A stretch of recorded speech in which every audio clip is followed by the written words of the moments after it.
창세기 32장 24절에서 31절까지 봉독하겠습니다. 창세기 32장 24절에서 31절까지 봉독합니다. 야곱은 홀로 남았더니 어떤 사람이 날이 새도록 야곱과 씨름하다가 자기가 야곱을 이기지 못함을 보고 그가 야곱의 허벅지 관절을 치매 야곱의 허벅지 관절이 그 사람과 씨름할 때에 어긋났더라. 그가 이르되 날이 새려하니 나로 가게 하라. 야곱이 이르되 당신이 내게 축복하지 아니하면 가게 하지 아니하겠나이다.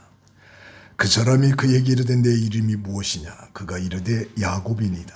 그가 이르되 내 이름을 다시는 야곱이라 부를 것이 아니요 이스라엘이라 부를 것이니 이는 내가 하나님과 및 사람들과 겨루어 이겼음이니라. 야곱이 청하여 이르되 당신의 이름을 알려주소서. 그 사람이 이르되 어찌하여 내 이름을 묻느냐 하고 거기서 야곱에게 축복한지라. 그러므로 야곱이 그곳 이름을 브니엘이라 하였으니 그가 이르기를 내가 하나님과 대면하여 보았으나 내 생명이 보존되었다 함이더라. 그가 이 브니엘을 지날 때에 해가 돋았고 그의 허벅다리로 말미암아 졸었더라. 아멘.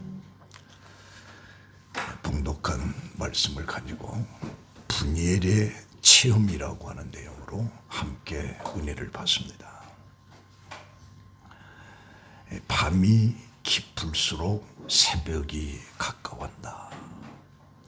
어두울수록 빛이 더 강하다라는 말이 있는데 이 말은 상황이 절망적이면서도 희망은 더욱 강렬하다는 것입니다. 어떻게 보면 인간에게 주신 하나님의 선물이기도 합니다. 문제는 어두울 때에 내가 절망할 것인가 아니면 빛을 향한 소망을 가질 것인가, 상황이 부정적이 될 것인가 아니면 긍정적인 것이 될 것인가, 어떻게 하느냐에 따라서 삶의 성공이 될 수도 있고 패배를 가져다 줄 수도 있습니다. 어느 아버지와 아들이 사막을 여행하는데 사막은 불덩어리와 같이 뜨거웠고 갈 길은 멀었습니다. 그 뜨거운 햇빛과 목마름을 견디지 못한 아들이 아버지에게 이렇게 말합니다. 아버지, 더 이상 못 가겠어요. 목이 마르고 지쳐서 죽을 지경입니다. 그러자 아버지는 아들을 격려하면서 말하기를 애야, 그렇지만 끝까지 가봐야 되지 않겠느냐. 그래서 얼마 안 가서 사람이 사는 마을을 발견할 수 있을 것이야. 그래서 아들과 같이 계속 걸었습니다. 자, 아버지는 아들을 타도록거렸지만 이미 아들은 절망 속에 깊이 빠져 있는 거예요. 그러다가 두 사람은 무덤 하나를 발견했고 이 무덤을 쳐다보는 그 아들은 놀라서 말하기를 저것 보세요. 아버지, 저 사람도 우리처럼 지쳐서 마침내 죽고 말았습니다. 아들은 너무 낙심해서 고개를 푹 수그리고 있는, 아무런 힘도 의욕도 보이지 않습니다. 그러나 아버지는 아들의 어깨에 손을 얹으면서 조용히 말하죠. 아니란다. 무덤이 여기에 있다는 것은 곧 희망이 있다는 것이다. 여기서 멀지 않은 곳에 마을이 있을 것이다. 사람이 없는 곳에 어떻게 무덤이 있을 게 있네. 그래서 마침내 두 사람은 가까운 곳에서 마을을 발견하고 계속 여행을 할 수 있게 되었다. 이것은 우리가 삶을 통해서 그리스도의 그 무덤을 통해서 부활이라고 하는 그 희망이 있다라고 하는 것을 이야기를 해주고 있는 거예요. 유명한 그 노버트 슐러 목사가 있어요. 수정교회 담임 목사였던 그 노버트 슐러 목사가 인상 깊은 고백을 하나 했는데, 나는 절벽 가까이로 나를 부르셔서 다가갔습니다. 절벽 끝에 더 가까이 오라고 하셔서 더 다가갔습니다. 그랬더니 절벽에 겨우 발을 붙이고 서 있는 나를 절벽 아래로 밀어버렸습니다. 물론 나는 그 절벽 아래에서 떨어졌습니다. 그런데 나는 그때까지 내가 날 수 있다라고 하는 것을 몰랐습니다. 사람에게는 무한한 잠재력이 있고 하나님께서는 이미 그 능력을 누구에게나 다 주셨다는 겁니다. 다만 우리가 그것을 느끼지 못하고 활용하지 못하는 것이 문제이지, 그러면서 믿음의 날개를 펴고 하늘로 비상해보라. 그러면 당신도 날 수 있다라고 하는 노버트 슐러의 목사의 이야기입니다. 오늘 본문의 말씀은 야곱이 아버지를 속이고 형 에서가 받아야 할 장자의 축복을 몰래 가로챘기 때문에 형이 죽인다라고 하는 협박 속에 그 야곱은 부모를 형으로부터 떠나게 되는 거예요. 그래서 외삼촌집 화란 땅에 거한 지 20년 만에 그 야곱은 거부가 된 겁니다. 근데 거부가 된 그 야곱에게 그 외삼촌의 아들들이 하는 소리를 들었는데, 저 야곱이 우리 아버지의 재산을 다 뺏어서 저렇게 부자가 됐다라고 하는 불만의 소리를 듣게 된 거예요. 그 소리를 들은 야곱이 외삼촌 라반의 얼굴을 쳐다보니까 옛날 같지가 않아요. 그래서 야곱은 야, 이거 큰일 났구나 라고 할 때에 하나님께서 31장 3절에 나와서 야곱아, 내 고향으로 돌아가라. 이 고향으로 돌아가라고 하는 말을 듣고 야곱은 결심을 하게 되는 거예요. 근데 고향으로 돌아가긴 돌아가야 되겠는데, 그러니까 여기 있어도 외삼촌과 외삼촌 아들 때문에 문제가 있고, 고향으로 가자니 고향 속에는 자기가 속이고 떠난 20년 전의 형이 기다리고 있다. 그러니까 과거에 형에게 잘못된 일로 인해서 야곱은 불안하게 되는 거죠. 그래서 여기 있을 수도 없고 갈 수도 없는, 견딜 수 없는 두려움이 그를 사로잡고 있는 겁니다. 그래도 어쩔 수 없이 이제 하나님의 명령에 따라 모든 식구들을 거느리고 재물을 가지고 이제 고향으로 돌아가는데, 32장 13절에 보면 야곱이 거기서 밤을 지내고 그 소유 중에서 에서를 위해서 예물을 택하는데, 암염소가 200이고 숫염소가 20이고 암양이 200이고 순양이 20이고 젖나는 낙타가 30이고 그 새끼고, 암소가 40이고 황소가 10이고 암나귀가 20이고 그 새끼가 10이라. 이 엄청난 예물을 형에게 드리면 형이 나를 용서하지 않을 것인가. 그러면서 그 예물을 보내게 되는 겁니다. 그러고 나서 이제 무리 가운데 밤에 홀로 지내다가 이제 그 여종들과 자기 부인들과 자녀들을 약복강 나루를 다 건너가게끔 합니다. 소유도 다 건너가요. 그래서 24절에 보면 야곱은 거기에 홀로 남아 있습니다. 어떤 사람이 날이 새도록 야곱과 씨름하다가 자기가 야곱을 이기지 못함을 보고 그가 야곱의 허벅지와 관절을 치매 야곱의 허벅지 관절이 그 사람과 씨름할 때에 어긋났더라 라고 하는 말씀이 24절 속에 이제 기록이 되어 있습니다. 저는 이 말씀을 가지고 올 새해 첫 주에 세 가지의 말씀을 권면해 드리고 싶은데, 첫 번째는 인간은 한계를 느끼면서 사는 존재다. 나약한 존재다라는 거죠. 그 폴 티엘리는 인간에게 세 가지 불안의 요소가 있다라고 얘기합니다. 첫 번째는 죽음과 자기 숙명. 나는 미래에 어떻게 될 것인가의 불안 속에서 살아가는 것이 인간이라는 거죠.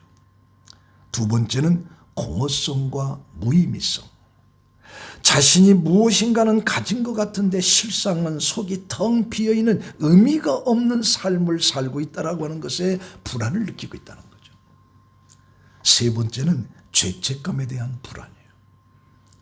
이것을 우리가 실존적인 불안이라고 하는데, 두려움이라고 하는 것은 뚜렷한 상대가 있을 때 생기는 것인데, 그러나 실질적인 어떤 불안은 무엇인지 모르지만 뚜렷한 원인도 없고 그냥 불안한 거예요. 돈도 있고 지위도 있는데 무엇에 쫓기듯이 불안해하는 그 자체를 실존적인 불안이라 그렇게 말을 하고 있습니다. 이게 사람이라고 하는 것은 자기가 강한 것 같아도 한없이 약한 존재가 사람입니다. 인간은 자기의 한계를 느낄 때에 그때서 절대자 하나님을 찾는 것이고, 한계를 느낄 때 겸손하게 되는 것이고, 그때의 절대자를 의지하게 되고 그 앞에 무릎을 꿇고 기도하게 되는 것입니다. 그래서 야곱은 오늘 이 32장 속의 7절에 보면 심히 두렵고 답답했다. 자기 상황이 심히 두렵고 답답했다. 그리고 24절에 홀로 남았다. 사실 야곱은 홀로 있어 본 적이 그렇게 많지 않았습니다. 어려서는 부모와 함께 있었고, 젊었을 때는 일과 함께 있었고, 결혼한 후에는 자식들과 함께 있었고, 고향 가는 길에 식구들과 함께 있는 거죠. 근데 그 식구들, 가정들을 다 먼저 보내고 홀로 남았다. 그게 바로 약복강이에요. 약복강이라고 하는, 야복이라고 하는 말인데 이 말 뜻은 비우다, 쏟다라는 뜻입니다. 그러니까 약복강은 비운다라고 하는 뜻인데, 야곱에게 있어서 이 약복강이 왜 이렇게 중요하냐? 지금까지 야곱은 모든 것을 채우기만 한 거죠. 비워본 적이 한 번도 없어요. 부지런히 채우기만 한 거죠. 그가 생각하는 행복이라고 하는 것은 사람들이 생각하는 대로 더 많은 것을 소유하고 더 높이 올라가는 것을 성공으로 생각했던 야곱이에요. 그러나 그렇게 달리고 있는 야곱을 하나님은 멈추게 한 것이죠. 약복강에서 멈추고 그의 모든 채웠던 것을 다 피워내는 그런 체험이 약복강이에요. 한 번도 외로움 본 적이 없던 야곱이 이제 홀로 있게 되는 거예요. 아무도 없습니다. 사방은 침묵합니다. 고독은 밀려옵니다. 삶을 돌이켜봅니다. 견딜 수가 없습니다. 답답합니다. 외로웠습니다. 그러니까 기도하는, 하나님만 의지할 수밖에 없다는 그런 상태 속에서 야곱은 그 약복강 나루에서 우는 거예요. 하나님 앞에 모든 것을 쏟아넣는 겁니다. 바로 이런 상황이 야곱이 하나님을 만날 수 있었던 것처럼 여러분들의 삶 속에 내가 정말 감당할 수 없는 어떤 외로움과 고독과 홀로 있다라고 하는 연약함 속에서 하나님을 만나는, 야곱이 하나님을 만났던 것처럼 하나님을 만나는 축복이 있기를 예수의 이름으로 축원합니다. 아멘. 그래서 낙심이라고 하는 것은 어떤 의미에 있어서는 하나님을 만날 수 있는 기회가 되는 거예요. 내게 슬픔이 있고 고독이 있고 실패가 있고 외로움이 있을 때 그때 우리는 하나님을 만날 수 있는 기회가 되는 겁니다. 사람이 건강할 때는 하나님을 찾지 않습니다. 병들었을 때 절대적 하나님을 찾는 것입니다. 그래서 찬송가 280장에 보면 전부여 의지 없어서 손들고 옵니다. 의지할 데가 없으니까 절대적 하나님 앞에 손을 들고 가는 것이 우리 인간이란 말이에요. 그래서 이 시편 51편 17절에 보면 하나님께서 구하시는 제사는 상한 심령이라. 내가 절망과 좌절과 고독 속에 어떻게 할 수 없을 때 하나님 내가 손들고 옵니다라고 하는 그 상한 심령, 그 상한 심령을 하나님은 멸시하지 않는다라고 그렇게 말하고 있습니다. 우리 출애굽기 3장에 나오는 그 시내산의 호렙산에서의 모세의 하나님의 만남입니다. 이 호렙이라고 하는 것은 물기가 없는 적막한 쓸쓸한 황량한 그런 뜻을 가지고 있습니다. 모세는 애굽의 궁궐에서 40년 동안 모든 것의 풍요로움 속에 그는 살아갔습니다. 그러나 미디안 광야로 도망을 가면서 40년 동안 남의 종으로 머슴처럼 인생의 황혼기에 들어간 거죠. 그때 하나님께서 호렙산에 나타나신 거예요. 호렙산에 나타난 그 하나님 앞에 모세는 모든 것이 다 벗겨집니다. 벗겨지면서 하나님 앞에 자기 자신을 다 드러낸 거예요. 어떻게 보면 우리는 세상으로부터 하나님 앞에 모든 것을 다 드러내면서 홀로 서 있는 그 모세의 호렙산의 이 체험이 오늘 우리들에게도 필요한 거다. 그래서 이사야 6장에서도 우시야 왕이 죽었을 때에 이사야 선지자가 환상을 보는데 환상 가운데 하나님이 나타나면서 그 하나님 속에 음성이 들리기를 거룩하다 거룩하다 거룩하다. 이것을 보고 난 다음에 이사야 선지자는 화로다. 나는 망하게 되었도다. 나는 입술이 부정한 자여 입술이 부정한 백성 중에서 거주하면서 만군의 여호와 왕을 패였음이로다. 그때 이사야는 새로움으로 변하게 되는. 그러니까 오늘 우리들이 가장 절망스러울 때, 가장 나십스러울 때, 그때 하나님을 만날 수 있어요. 우리 인간은 어차피 한계적인 존재. 그때 하나님을 만난다. 몇 년 전 미국에서 ABC TV 방송에서 엘리자베스 머린이라고 하는 18세 된 여성을 크게 보도한 일이 있었습니다. 이 학생은 집 없는 거리에서 방황하는 거지였음에도 불구하고 하버드 대학에서 우수한 성적으로 합격을 해서 화제를 일으킨 사람입니다. 이 엘리자베스 머린은 마약 중독자인 부모에게서 태어나 15살 때까지 길거리 움막에서 살았어요. 10살 때부터 길에서 구걸한 돈으로 부모님을 부양을 한 겁니다. 그러다가 아버지는 마약 중독으로 세상을 떠났고 어머니는 에이즈로 세상을 떠나게 됩니다. 그때 이 어린아이의 마음에는 큰 상처였고 슬픔이었습니다. 근데 이 아이는 부모님으로부터 충격 때문에 굳게 결심한 것이 하나 있는데, 나는 우리 부모님처럼 일생을 그렇게 살아가지는 않겠다. 그런 마음이 그 속에 있었습니다. 나는 다른 사람을 돕는 사람으로 내가 세상을 살아야 되겠다. 결심을 하는 거죠. 그리고 하나님 앞에 무릎을 꿇고 도움을 구하는. 하나님 나를 도우소서. 그런 공부를 열심히 했습니다. 돈이 없어도 다닐 수 있는 미국의 공립학교에 들어가면서 공부방이 없어서 길거리에 계단에 서서 계단에 앉아서 공부를 해버렸어요. 건물원 하는 모퉁이에서 그는 열심히 공부해요. 근데 그가 하버드에 합격을 해요.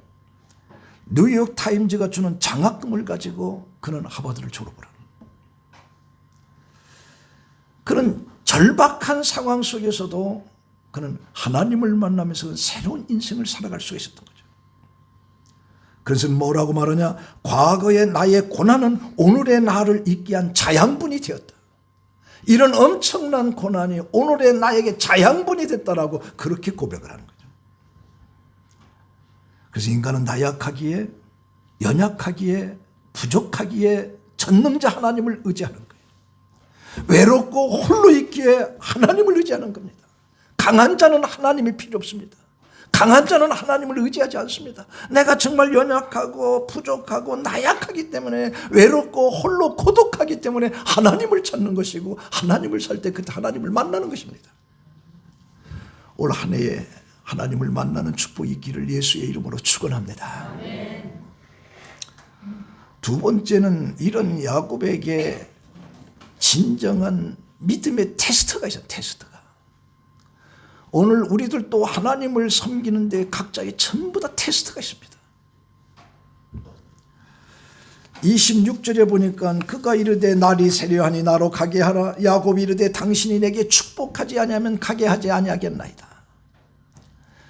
야곱은 자기가, 이 전사가 자기를 이기지 못함을 보고 야곱의 허벅지 관절을 내리치는 겁니다. 이게 고관절이에요. 허벅지를 치는. 씨름할 때 어긋난 거죠. 이 허벅지 관절은 아주 단단한 것인데 그것이 부러진 것입니다. 그 고통은 엄청난 겁니다. 그럼에도 불구하고 야곱은 그 천사의 다리를 놓지 않았어요. 이거 놔라. 놓지 않았습니다. 나에게 축복을 주지 않으면 나는 이것을 절대로 놓지 않겠습니다. 야곱은 하나님이 축복을 주시는 분이라는 걸 알고 있었어요. 그리고 야곱은 그 하나님을 믿은 거예요. 이게 믿음의 테스트라는 거예요. 그 관절뼈가 부서져서 얼마나 고통스러운데도 그걸 놓지 않고 붙잡고. 왜? 그게 믿음의 테스트다. 축복을 주지 않으면 나는 놓지 않겠다. 이 상황을 호세아 선지자가 호세아 12장 3절에 이렇게 표현하고 있습니다. 야곱은 하나님과 겨루되 천사와 겨루어 이기고 울며 그에게 간구하였습니다. 그에게 이기고 울면서 간구했다. 그래서 야곱은 하나님 앞에 울은 겁니다. 이 축복을 주시는 하나님이라고 하는 것을 절대적으로 믿은 거죠. 그래서 울면서 간구한 거예요. 그 뼈의 고통의 아픔 속에서도 축복에 대한 열망이 거듭니다. 야곱이 사실 속임수를 써가면서 형이 받을 축복을 가로챈 사람입니다. 그러나 야곱은 여기서 울면서 복을 달라고, 은혜를 달라고, 돌보아 달라고 간절히 기도하는 그 야곱의 모습을 보는 거죠. 이게 바로 야곱의 믿음인 거예요. 믿음은 테스트인 거예요. 우리 아브라함의 인생을 쳐다보면 복의 사람인데 그에게도 3번의 단련이 있었습니다. 그가 잘 살고 있는 갈대아 우르를 하나님이 떠나라고 합니다. 그때 떠나죠. 모든 친척으로 다 떠납니다. 그리고 가나안 땅에서 이제 하갈이라고 하는 여인을 통해서 이스마엘 첩의 자식을 낳는데 이걸 내쫓습니다. 자기 자식의 핏줄이에요. 자기는 지금 자식이 없습니다. 내쫓습니다. 그리고 100세에 난 자식 이삭이 있는데 이 아이가 클 때쯤 되니까 모리아 산에 가서 제물로 드리라는 거예요. 그때 아브라함은 그 아들을 가지고 3일 길을 걸어가서 모리아 산에다 지금의 예루살렘을 말하는 거예요. 모리아 산에 가서 그 아들을 죽이려고. 그때 하나님께서 아브라함아 손대지 말라. 그러면서 하나님 이제야 네가 나를 사랑한 줄 알겠다. 이게 아브라함의 믿음의 테스트입니다. 테스트.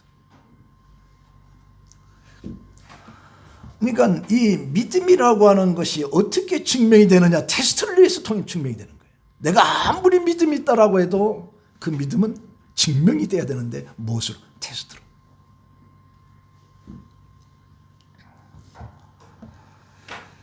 미국의 20대 대통령이었던 가필드가 있습니다. 그는 16세에 학교를 중퇴하고 운하를 왕래하는 배에서 일하다가 물에 빠져 죽을 고비를 넘깁니다. 죽을 고비를 넘겼던 그가 하나님께서 좀 더 훌륭한 일을 하라고 나를 살려주셨구나 라고 하는 사실을 굳게 믿고 즉시 집으로 돌아왔어요. 근데 그때 말라리아로 6개월 동안 사경을 또 헤매게 됩니다. 그러나 그는 꿈을 버리지 않았어요. 하나님이 내가 죽을 수 있는 것은 내가 이렇게 살아준 것은 좀 더 훌륭한 일을 주신 것이라고 그 믿고 거기에서 6개월 동안 말라리아 고통을 당하는데도 절망하지 않았어요. 그는 기술학교에 목수초수로 하면서 학비를 벌었고 그가 방학기간 동안은 개척교회 봉사를 하면서 성령 세례를 받고 꿈을 이루기 위해서 더 헌신의 길을 걸은 겁니다. 그가 대학 졸업 후에 28세 때 오하이주 상원 의원에 당선되었고 남북전쟁 때에는 육군 소장으로 헌신했습니다. 전쟁이 끝난 후에는 연방 상원 의원이 되었고 마침내 1879년에 대통령으로 당선이 되는 겁니다. 이 꿈이 가난한 소년을 대통령 자리에 옮겨놨는데 중요한 것은 뭐냐? 가나안이라고 하는 이 꿈을 가진 자에게는 홍해나 여리고나 장애가 필요 없는 겁니다. 가나안이라고 하는 꿈이 있으면 홍해도 지나갈 수 있고 광야도 지나갈 수 있고 요단강도 지나갈 수가 있는 거예요. 바로 믿으면 테스트는 그가 정말 믿음이 있다라고 하면 어떤 역경 속에서 그걸 견뎌나가는 거예요. 여러분들 그 아프리카의 사슴과 비슷한 그 가젤이라고 하는 이 가젤은 태어나면서부터 컸습니다. 그리고 풀을 뜯어먹어요. 근데 아주 약한 동물이죠. 이 사자들이 가장 좋아하는 것이 가젤입니다. 근데 이 가젤은 이 사자, 이 맹수로부터 자기 몸을 지키기 위해서는 태어날 때부터 열심히 뛰는 것밖에 없어요. 열심히 뛰는 거예요. 이 가젤을 사냥하려고 하는 이 사자도 그 가젤을 잡기 위해서 열심히 뛸 수밖에 없는 거예요. 근데 가젤은 살기 위해서 도망가는 거예요. 근데 사자도 사실 살기 위해서 뛰어야 돼요. 왜? 그걸 못 먹으면 자기도 굶어 죽으니까. 그래서 우리가 가재든 사자든 살기 위해서 뛰는 수밖에 없다. 뛰는 수밖에 없다. 야곱이 살 수 있는 것은 뭐냐? 하나님께 간절히 구하고 열심히 뛰는 것밖에 없었다. 오늘 우리도 마찬가지. 이 세상 속에서 우리가 열심히 뛰는 자만이 살 수 있는 거예요. 믿음은 테스트입니다. 믿음은 시험을 통해서 증명하는 거예요. 우리가 이 세상을 이길 수 있는 건 믿음밖에 없는, 그 믿음이 증명이 돼야 되는데 그건 바로 테스트를 통해서 증명이 된다. 뛸 수밖에, 열심히 뛸 수밖에 없다. 그리고 마지막 세 번째는 변화된 야곱을 보는 겁니다. 우리 27절에 보니까 그 사람이 이르되 내 이름이 뭐냐? 그가 이르되 야곱입니다. 그가 이르되 내 이름을 다시는 야곱이라 부르지 말라. 이스라엘이라고 부르라 그래요. 이는 내가 하나님과 사람들과 겨루어 이겼습니다. 그 약복강에서 환도뼈가 부러지기까지 씨름했던 거기에서 하나님을 이겼다는 게 이겼다. 그래서 이스라엘이라 그래요. 히브리 사회에서는 이름이라고 하는 것이 참 중요합니다. 오늘 우리들도 그 이름을 한자를 따서 그 한자의 의미가, 그래서 그 이름이 상당히 중요한데, 사실 야곱이라고 하는 이름은 발뒤꿈치를 찾고 나왔다라고 그래서 야곱이에요. 이건 속이는 자다라고 하는 의미가 그 속에 담겨져요. 이름이 사실 추한 것이죠. 좋은 것이 아니죠. 근데 이제 이 천사와 싸워가지고 다시는 야곱이라고 하지 마라. 이스라엘이라고 해라. 이스라엘이라고. 그래서 이미 그는 이름을 통해서 승리자로, 하나님과 싸워서 이겼다라고 하는 승리자로 이름이 바꿔지는 거죠. 그래서 그때부터 야곱은 이스라엘답게, 야곱처럼 속이면서 사는 것이 아니라 이스라엘답게 하나님과 겨루어서 이겼다라고 하는 그런 신앙의 삶을 야곱은 보여주는 거예요. 그래서 고린도후서 5장 17절에 그런즉 누구든지 그리스도 안에 있으면 새로운 피조물이라 이전 것은 지나가시는 보라 새 것이 되었도다. 야곱이 이스라엘이 된 거예요. 새 것이 된 거예요. 오늘 우리들도 예수 그리스도를 통해서 우리는 새로운 것이 돼요. 이전 것은 지나가시는 보라 새 것이 되었도다. 새 것이 된 우리에게는 에베소서 4장 22절에 너희는 유혹의 욕심을 따라 썩어져가는 구습을 따르는 옛사람을 벗어버리고 오직 너희의 심령이 새롭게 되어 하나님을 따라 의와 진리의 거룩함으로 지으심을 받은 새 사람으로 입으라. 야곱이 이스라엘이 된 것처럼 오늘 우리는 예수 그리스도를 통해서 새 사람이 된 거예요. 새 사람이. 이 새 사람이 된다라고 하는 것은 우리가 참 중요한 의미가 담겨져 있어요. 이건 예수 그리스도를 통해서 한 전환점이 되는, 하나는 변환점이 되죠. 변환. 새로움. 이게 없으면 안 된다는 거예요. 이게 없으면. 이게 있어야 한다. 우리 그리스도인들에게는. 예수 그리스도의 만남의 체험을 통해서 그 인생이 180도로 변화된. 이전 것은 지나갔다. 이제 새 사람이다. 새 사람. 여러분들 밀레의 만종이라고 하는 그림을 여러분들이 잘 아십니다. 그 해지는 그 넓은 틀녘에 초라한 부부가 서로 마주보면서 고개를 숙이면서 기도드리고 있는 장면이죠. 그림이. 근데 그 부부의 발끝에는 조그마한 아기의 관이 놓여 있어요. 아기의 관이. 그 내용은 뭐냐? 불쌍한 젊은 부부가 아기가 죽었잖아요. 그 아기가 죽어서 관에다 지금 흙에다 이렇게 묻으려고 하는 거죠. 그러니까 비통한 그림입니다. 비통한 그림. 이 그림을 그린 사람이 밀레인데 이 밀레가 이 그림을 가지고 자기 선배를 찾아갔어요. 이 그림 좀 평가 좀 해주시오. 선배가 그 그림을 보고 그 애틋한 어떤 사연, 아름다운 정원 같은 황혼, 그리고 감사의 기도 다 좋은데 거기 관이 하나 놓인 게 그게 걸린다는 거예요. 이 관을 좀 지우고 차라리 바구니를 넣는 게 어떻게 하느냐. 선배가 그렇게 밀레가 그 말을 받아들인 거예요. 그 충고를 받아들이고 그 관을 지우고 거기다 바구니 하나를 넣은 거죠. 그랬더니 그 그림이 만배로 확 달라진 거예요. 그 전체 그 그림은 그대로지만 바구니 하나를 고쳐놓으니까 비통한 그 장례식의 그 장면이 황혼의 감사로 승화가 돼버리는 거예요. 그러면서 불멸의 명화가 된 거예요. 불멸의 명화가. 바로 이 그림이 밀레의 만종인데 우리도 이 그림의 내용을 보면서 우리도 마찬가지다. 나라는 존재는 그냥 있지만 거기 어떤 한 부분만 이렇게 바꿔치기만 한다고 하면 우리 인생은 새로워진다. 새로워진다. 이게 밀레의 만종이에요. 밀레의 만종. 그러니까 우리 육의 삶이 영의 삶으로 변화되고 하나님의 축복 속에서 살아가는 보잘것없는 내 중심에 나를 위한, 나만을 위한 이기적인 삶이었다라고 하면 그 부분 하나만 이렇게 거쳐서 바구니로 갖다 놓으면 우리 인생은 화려하게 바꿔졌습니다. 화려하게.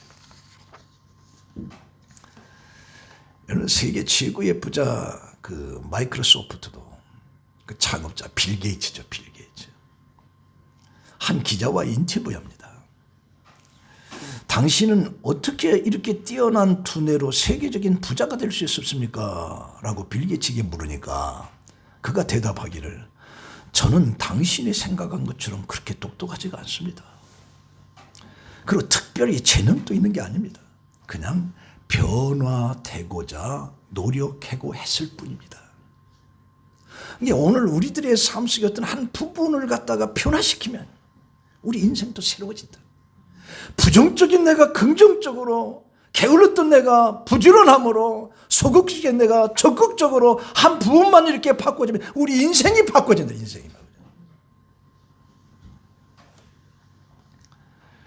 여러분들 그 신라군을 만들었던 존 밀턴이라고 하는 유명한 사람은 그가 52세에 눈을 실명을 합니다. 실명을. 그리고 아내를 잃고 엎친 데 덮친 데 격으로 그에 반대하는 사람들에 의해서 감옥에 들어가는 신세가 돼요. 그는 아주 절망적이고 희망이 없이 보였습니다. 사람들은 그가 감옥에서 절망에 빠져 탄식하다 죽을 줄 알았어요.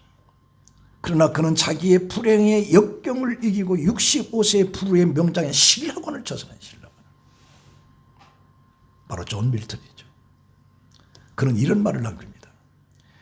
이 세상에서 정말 비참한 일은 앞을 못 보는 것이 아니라 정말 비참한 것은 뭐냐? 걸림돌에 걸려 넘어져 환경을 이겨낼 수 없다고 주저앉는 그것이 가장 불행한 것이다. 그렇게 말하고 있어요. 자, 오늘 이 야곱의 분이엘의 체험을 통해서 세 가지를 말씀드렸는데 이제 결론을 드리고 싶습니다. 이 사건이 끝나고 나서 30절에 보니까 그러므로 야곱이 그곳 이름을 분이엘이라 해요.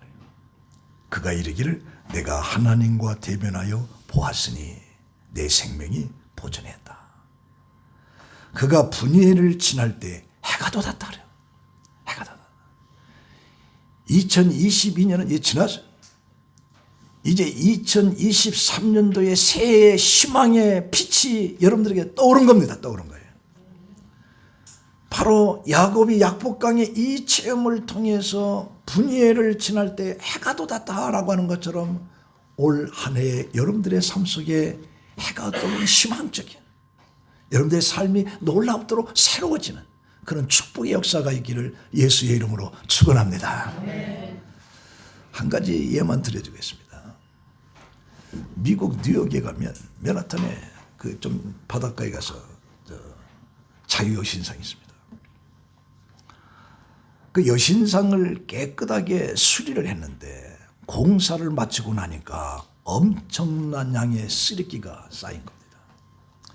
각종 고철과 목재로 몇 트럭분이 한 거죠. 정부는 이것을 처리하기 위해서 입찰 공고를 냈는데 아무도 그 쓰레기를 가져가려고 하지 않습니다. 워낙 오래된 것이라 재활용도 할 수 없었기 때문에. 근데 한 유대인이 산처럼 쌓인 쓰레기를 가져가겠다고 계약을 한 겁니다. 이 소식을 들은 사람들은 하나같이 저 유대인들을 비웃거나 동정을 했어요. 저 미친놈이다. 당시 뉴욕에는 엄격한 쓰레기 처리 규정이 있어서 잘못 처리하면 환경당국의 기소를 받아서 감옥에 들어가는 거예요. 근데 이 유대인은 사람들을 고용하면서 쓰레기를 분리하는 거죠. 분리하면서 기념품을 만들기 시작하는 거예요. 금속을 녹여서 작은 자유의 여신상 모형을 만들어요. 저도 그 가져가서 조그마한 이만한 자유 여신상을 하나 샀거든요. 그걸 갖다가 여신상 모형을 만드니까 수많은 사람들이 와서 그걸 사가는 거예요. 그 시멘트 덩어리와 목재로는 여신상의 받침대를 제작했어요. 아연과 알루미늄을 뉴욕 광장에 본뜬 열쇠고리로 만들어버리고 석회가루도 버리지 않았어요. 잘 포장해서 꽃가게에 파는 겁니다. 그래서 무려 $350만 버는 거예요. 쓰레기를 사들인 10,000배의 수익을 난 거예요. 이것이 바로 새벽 편지, 김혜영 씨의 새벽 편지라고 하는 책 속에 이렇게 기록이 되어 있습니다. 긍정적인 시각을 가진 사람은 모든 상황에서 긍정적인 생각을 하게 되어 있어요. 부정적인 생각을 하는 사람은 모든 것에서 부정적인 생각을 하고 있는 거죠. 그래서 부정적인 사고를 가진 사람은 모든 상황을 부정적으로 판단하게끔 되어 있습니다. 이런 사람의 삶에는 치유도 회복도 성공도 없습니다. 긍정적인 생각이 인생을 바꿔나는 것이죠. 오늘 이 야곱의 분이엘의 체험이 여러분들의 삶 속에 긍정적이 돼서 여러분들의 삶의 축복이, 또 여러분들의 소원이 성취되는 놀라운 부흥이 되는 한 해가 되기를 예수의 이름으로 축원합니다. 기도하겠습니다.